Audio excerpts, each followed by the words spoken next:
Hello and welcome back to Gremlin Dominus talks about things. I think it's just kind of like first reactions. But I'm going to talk about Invincible Season 4, the finale, and the Season 5, Episode 4 of The Boys. So the last few weeks, I believe I started with Invincible, but because this was the finale, I wanted to start with The Boys so that I could give The Boys its dues before a finale, making it more all-consuming because it's a finale. So I feel like that kind of gets more discussion. So I don't feel like I have much to say about this episode of The Boys, honestly. It was fine. I still thought it was better than episode 1 of this season for me. But it was easily one of the most filler-feeling episodes of this season so far. Because it really shouldn't have been, because it leans into what I say that I like, which is the character development. But I felt like none of it really mattered. The Boys has this kind of issue every season where it wants to build the side characters into something that is like important, but it never really is. It's basically, to me, it feels like they introduce a problem for the side story to solve and then solve it, and then you're supposed to be like, oh wow, even though these characters basically are unchanged from how they were before, I'm really supposed to care about this. And that's kind of what this episode felt like, especially for Annie. Everything with her dad I thought was so 11th hour. It's like never once in any recent memory have I been like, where's Annie's dad? Before the show's over, I don't want to see more scenes with Butcher and Homelander. I want to see where Annie's dad is. I want to give up some valuable time in the final season to learn about Annie's dad, and then watch the most predictable X-Men 2 Iceman's brother turning him over to the police scene. I saw that come in like a mile away, like literally as soon as she showed up, and we saw there was a brother that's like, soup terrorist. I was like, oh my gosh, are they really going to do the Iceman scene from X-Men 2, which came out like 22 years ago? And they literally did it. If I had like a mic, I could have said that right in the moment. I was just like, I don't care about this, and it's predictable, and we're going to say Annie had this major character growth moment, but it's like she's acting out of character from how she was last season, so really we're just kind of restoring the status quo that we created a whole thing out of that wasn't there. My favorite scene for sure, though, the scene that felt the most like the old school The Boys of season 1 that I loved, was everything to do with the Homelander, the strategy meeting. We need to figure out how to sell Christianity with Homelander as the new Jesus, with how cynical the Boys can be with that kind of stuff, the whole corporatizing of the whole world. So of course they're corporatizing their strategy meeting. They're looking at statistics on believers that would be willing to support the idea of Homelander superseding Jesus as the Messiah. All of that, like, it's not like I really believe that, but I mean, to me, it's like, this is fun. This is interesting. Like, I love just the Boys. It lives in that realm of ridiculousness that's like also kind of eerily realistic. So that's what made season 1 so great. And so I did love seeing that. That was the best part for me. The scenes were interesting. The whole like the rage parasite or whatever it was, the microbe, I don't remember what they called it, that was like coming from those like vines and things being created by the guy in the basement. But that all, I just don't care about it. I mean, it's like manufactured honesty and frustration, and it felt like a way to kind of trick you into thinking you weren't just watching like into watching like some kind of series of soliloquies about what all the characters really feel like on the inside, but none of it was really that surprising or enlightening to me. It's like, oh, MM wants to kill Butcher. Oh, Butcher's gonna kill all the soups anyway. I saw that coming. Um, yeah, so it just kind of felt like a waste of an episode. I'm like, what really? The only interesting thing to me was like, okay, so this is why they kept Kimiko and Frenchie in the show, I guess, for this dumb filler episode. I'm trying to. I mean, I don't want to be mean, but that's kind of what this was. I still think it was better than the first episode. I just hated the first episode of the season, but to me, this was really like, all right. So it's like how The Boys does it every season, where it's like everyone's mad at each other at the start of each season. The boys broke up. The boys are broken up again. This was like let's do an episode that brings them together somehow. When they really, it's like a manufactured conflict in the first place. But yeah, the whole Jesus marketing was my favorite part of the episode. But yeah, so I'm going to move on to Invincible because I just don't have much to say about The Boys. So I want to talk about Invincible. This was the season 4 finale. And first off, I predicted it like 6 weeks ago, Eve's abortion. That was not what I wanted to see happen. But with I'm blanking on the writer's name, but you know, the guy that made The Walking Dead and made Invincible, he does very dark stories, so I'm not really surprised that he would have this abortion thing. I was expecting it.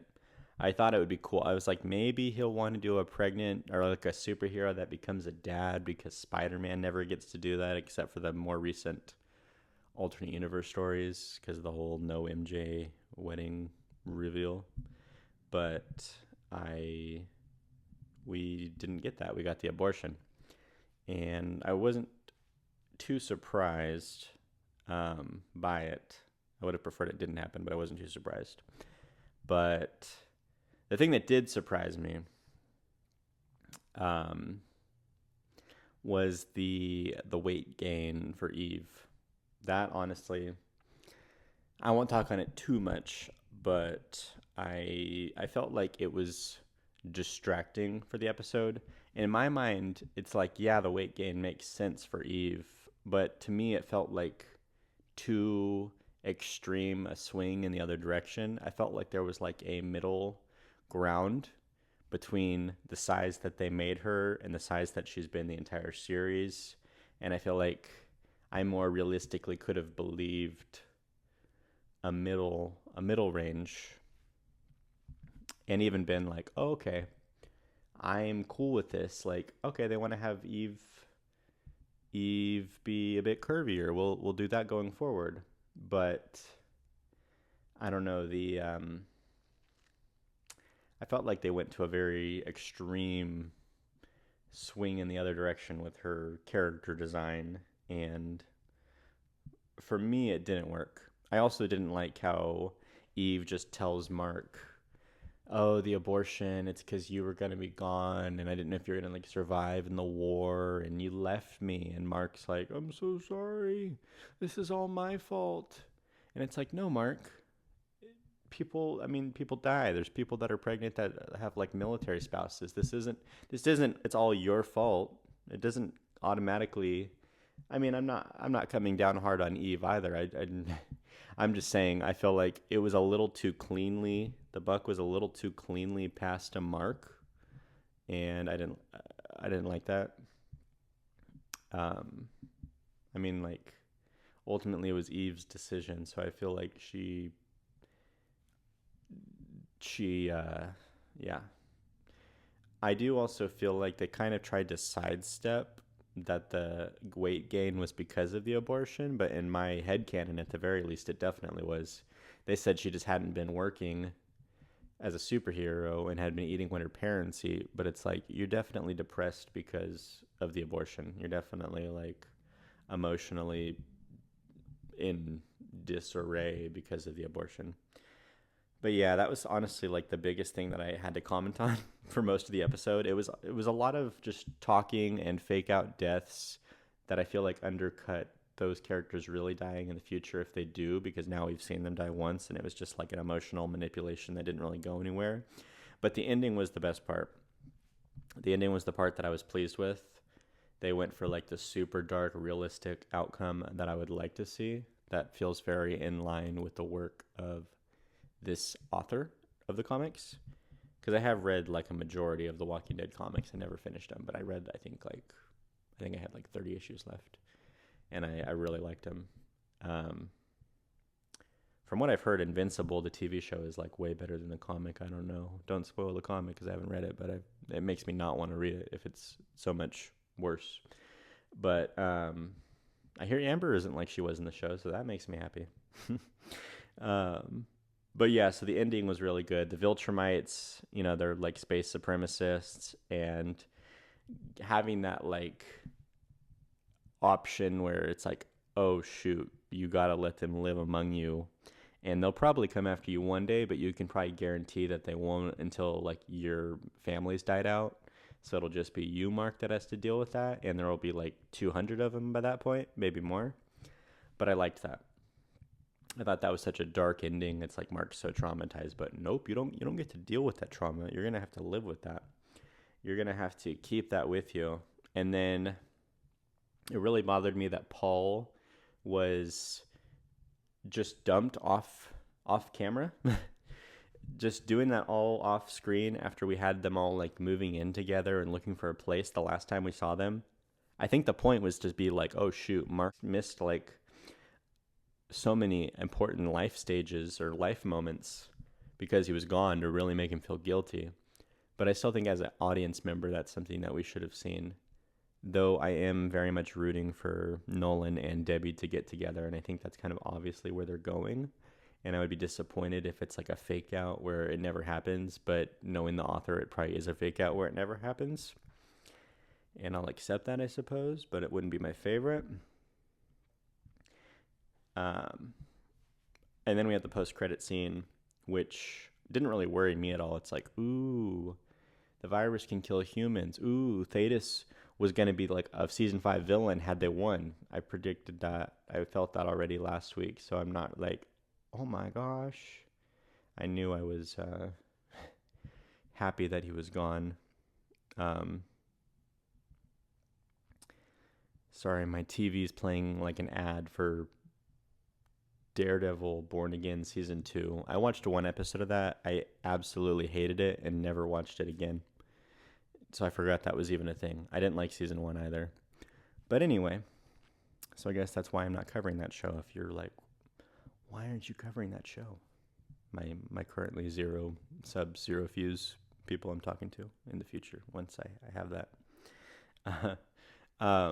But yeah, I was not a fan, I was not a fan of Thetis, and then I'm not worried about Alan.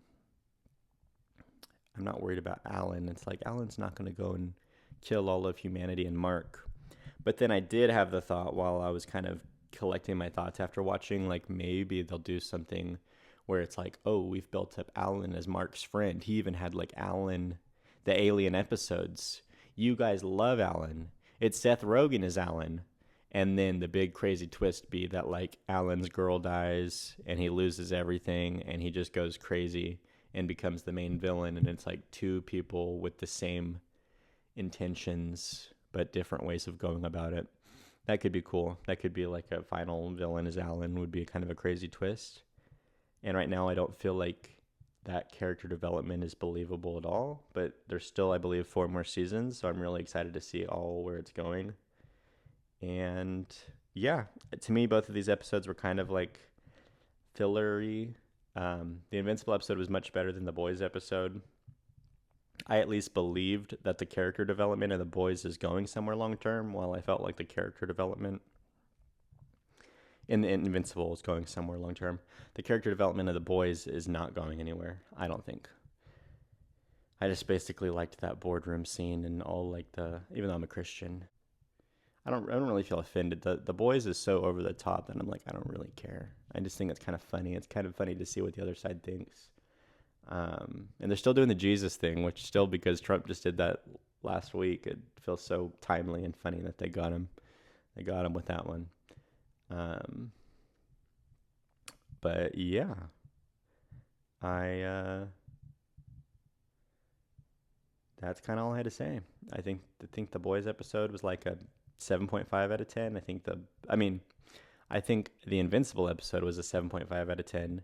I think the boys was like a 6 out of 10, and maybe a 6.5 if I'm being generous.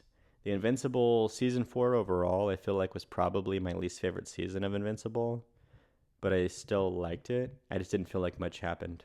It felt like a very forgettable season, the most forgettable out of all of them. There wasn't anything that really like kept me invested. I couldn't have cared less about the war with the Viltrumites. So I'm kind of glad that it seems like it's over, and I feel like the Viltrumites should never come up again unless it's in like after like a 100-year time jump in like a final season where the tone's way different. That's the only reason I'd bring him back. I'm sure Mark will get attacked by other planets because of what he did, but to me, it's just kind of dumb. I'm like, let a cool ending lie. Let them just letting the villain live amongst the good guys is so good. That's like Negan.